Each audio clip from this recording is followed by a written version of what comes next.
Alright.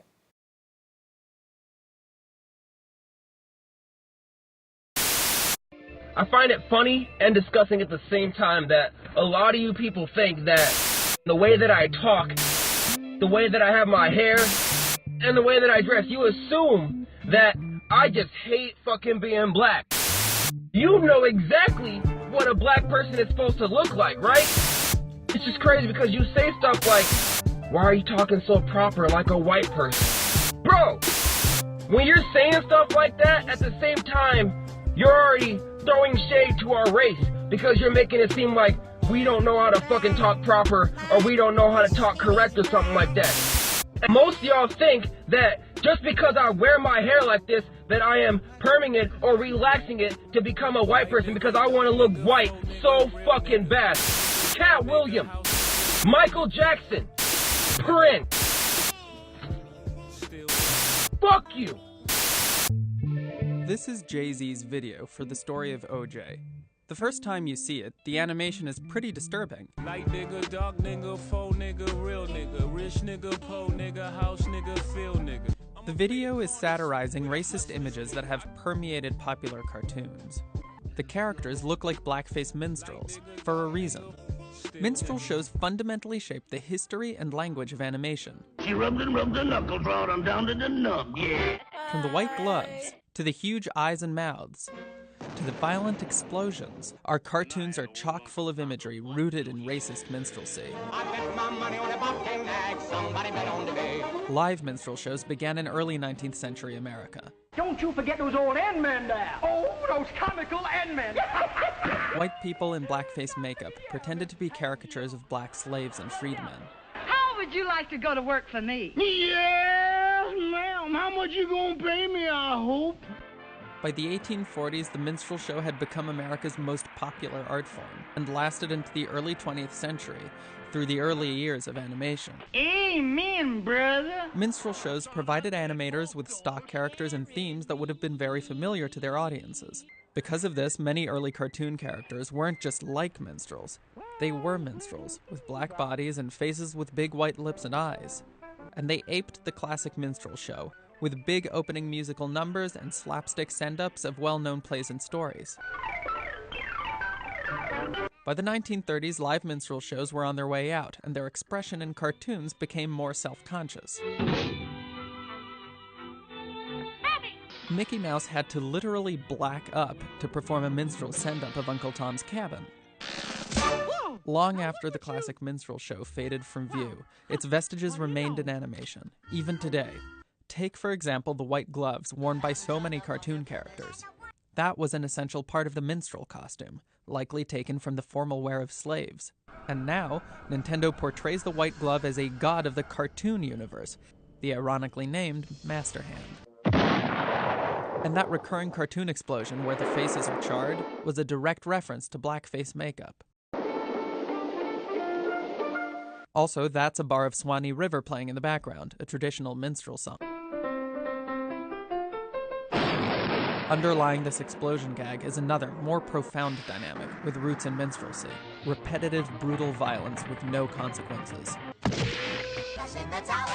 The historical American setting for such violence had been plantations, where masters saw no consequences to mercilessly beating and torturing slaves. This violence became a stylized part of minstrel show slapstick, which made its way into vaudeville and animation, and carried forward through 20th century cartoons. I've coming, Master Elmer. Tote that board, lift that bell, yappa, yappa.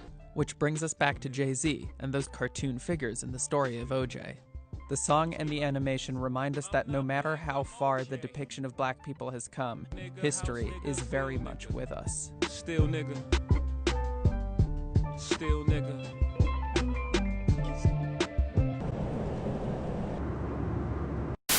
Today on my newsfeed on Facebook, and today is November 27th, there's a bunch of problematic makeup artists out there. I don't know her name. I do know that blackface is a bad thing, and that some people are very confused as to what they can and can't do. Like, some people were like, oh, but tanning and contouring and all this other stuff that they brought forth to kind of defend this. I'm black. If I walk around with the wrong foundation on my face... This shade is nude. Spoiler alert. Not all of us look like this when we're naked. And some blue contacts.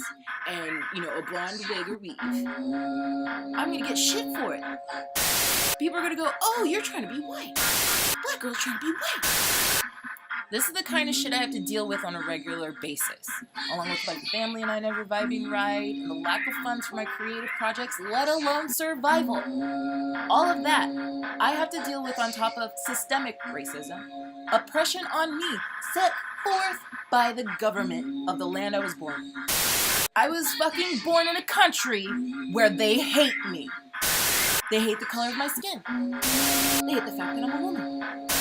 They hate everything about me unless I'm fucking them, and then when I say that I have certain standards, I'm called a cunt, a nigger bitch, stupid monkey, or whatever. This lady is white. She will never know the struggle of what it means to be a black woman. But I'm supposed to not feel a certain type of way when she dons blackface?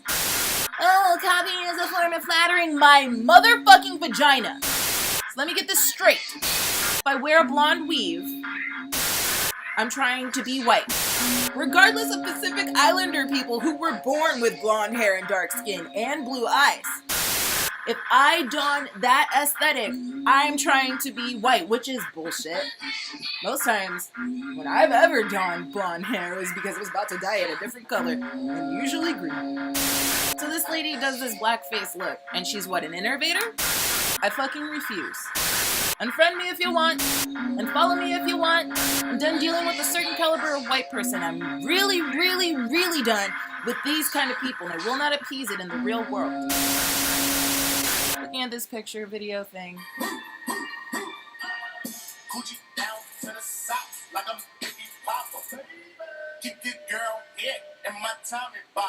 Like, what the hell is this? What is this? What is it? What am I looking at here? Like, the last time I seen anything like this, and somebody was like, oh, they just meant it, like, endearingly or whatever, it was like, these ladies put on one of those black charcoal masks and said, I feel like a nigger? Let me see if I can find it. I remember posting it. There was such a backlash on my timeline that I started losing friends over whether or not blackface was wrong. She was all, oh, I'm tired of you always attacking me. No, because if I said, you, Leia, are, you know, a nigger-bashing white lady, then, you know, you could totally feel that way. Oh, is this it? Yes. Okay. So, if you're looking at the picture-in-picture, see this picture right here? It says, feels good to finally be a nigga. And this is a blonde-haired white lady with blue eyes, and it's her and her friend, and they're throwing up the West Side Gang sign. Now, shit like that is hella problematic. Like, hella problematic. What else is... Oh, here we go. White students, Southern Illinois University, decided to put on blackface and pose in front of Confederate flag to celebrate Trump. Yeah. If you can't see how that's problematic, I don't understand what we're supposed to do to make this go away. Blackface ain't the same as being part of the black race. Oh, damn, that's what that says. Okay. There's a lot. There's a lot. There's a lot to, like, deal with that. Example of classless, ignorant little boys that think highly prejudiced / racist costumes are funny. Blackface is highly offensive. Grow up. And then, specifically with this lady, there were different, like, she cute though. Who gives a fuck? She ain't authentic. a lot of different people who are just like, oh no, she's fine. Let her be black if she wants to. Beautiful color. Right, we are fucking gorgeous. I don't blame her. Right, it's not a bad thing. Black gals rock. Oh God, no. Like, there are black people. There are black people. Okay? It's not just white people who are saying, oh, it's fine. Oh my God. Okay. This is an excerpt of an article called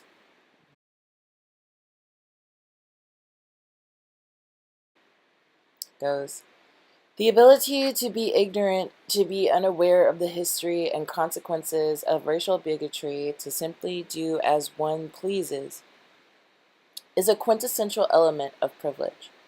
The ability to disparage, to demonize, to ridicule, and to engage in racially hurtful practices from the comfort of one's segregated neighborhoods and racially homogeneous schools reflects both privilege and power.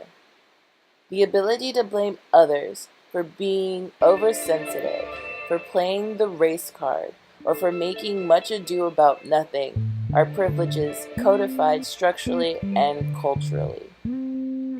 So maybe you don't know anything about the history of minstrelsy, and maybe you don't know anything about the pain and trauma of living in a society that imagines blackness as comical or criminal. That, according to Leonard, is the problem. The question to ask yourself if you claim ignorance is, why do you not know, and what have you done to make sure you continue to not know? We will likely never know what motivates contemporary blackface performers, but those who reject the beliefs planted in our culture by Puritans and Victorians might consider the possibility that, like the originators of the practice, they are joining a 200-year unconscious struggle for freedom. I like that second one.